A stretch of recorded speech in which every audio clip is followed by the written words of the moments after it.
Hello everyone, welcome to my channel. In this video, we are going to solve 44 divided 4 bracket 4 plus 7. This easy math problem has everyone confused. Why? Because they solve like this: 4 plus 7 as 11 and 11 times 4 as 44 and 44 divided by 44 as 1, which is a wrong answer. Yes, you heard it right. When in an expression like this, if you have given multiple operation like division, then bracket, in bracket, there is an addition, then you have to follow PODMAS or PEMDAS rule.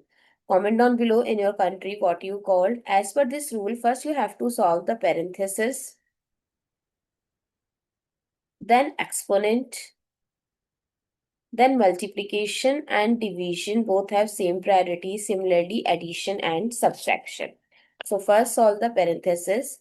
44 divided by 4. Here 4 plus 7 is 11 and there is a multiplication sign.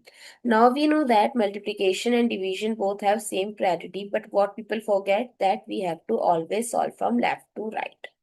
So from left, its first is 44 divided by 4, then times 11. So it becomes 11 times 11, that is 121. So what is the correct answer? 121, not 1. I hope it's clear and you find it useful. So don't forget to share your feedback through like, share, comment, and subscribe to my channel.